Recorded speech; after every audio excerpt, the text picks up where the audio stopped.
చంద్రబాబు నాయుడు చేసిన నీచ రాజకీయాల వల్ల ఈరోజు రాష్ట్ర వ్యాప్తంగా పెన్షన్లు తీసుకునే అవ్వతాతలు దివ్యాంగులు ఎంత కష్టపడుతున్నారో చూస్తేనే మనసు ద్రవించిపోతుంది. ఎందుకంటే ఈరోజు చంద్రబాబు నాయుడిని ఇష్టపడే వాళ్ళు ఈ రాష్ట్రంలో ఎవరూ లేరు.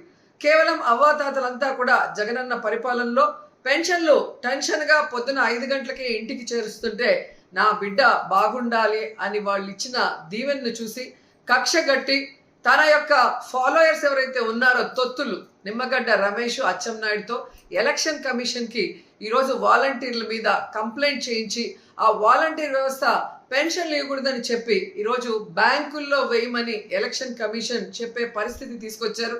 దానివల్ల ఎండల్లో దాదాపుగా 45 పైన ఉంది, 46-47 డిగ్రీస్లో ముసలోళ్ళు ఈరోజు బ్యాంకుల దగ్గర పడికాపులు కాస్తుంటే దాంట్లో కొంతమంది మరణిస్తుంటే నిజంగా చాలా బాధేస్తుంది, ఏడుపు వస్తుంది.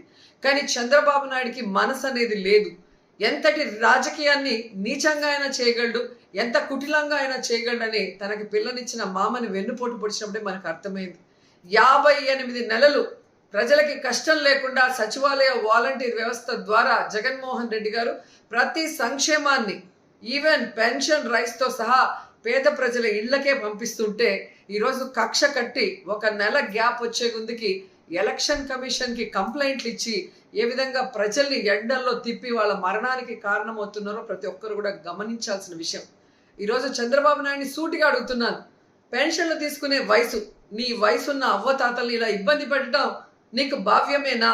వచ్చి ఒక్కరోజు ఎండలో నించోడు, రోడ్డు మీద ఎండలో ఒక్కరోజు నించుంటే ఆ అవ్వతాతల కష్టమేందో నీకు అర్థమవుతుంది.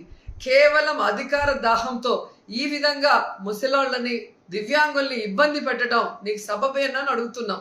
సో ఖచ్చితంగా మీ గ్రామాల్లోకి తెలుగుదేశం పార్టీ వాళ్ళు కానీ జనసేన వాళ్ళు కానీ ఓట్లకు వస్తే చొక్కా పట్టుకొని నిలదీసి ఆ చంప ఈ చంప వాయించండి.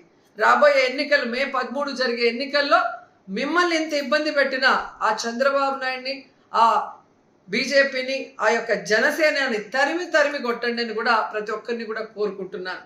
జగనన్న ఉంటేనే అన్నీ ఇంటికి వస్తాయి, అందరూ సంతోషంగా ఉంటారు, సుఖంగా ఉంటారు, ఏ కష్టం లేకుండా పేదవాళ్ళందరూ కూడా. కానీ చంద్రబాబు నాయుడు అనేవాడు ఇంకా రాకముందే నెల రోజు ఎలక్షన్ కమిషన్లో చేతిలోకి ప్రభుత్వం పోగానే ఎలా బిహేవ్ చేస్తున్నాడు, తన తొత్తుల్ని పెట్టి కంప్లైంట్ ఇచ్చి అనేది ప్రతి ఒక్కరు కూడా గుర్తుపెట్టుకోవాలని తెలియజేసుకుంటున్నాను.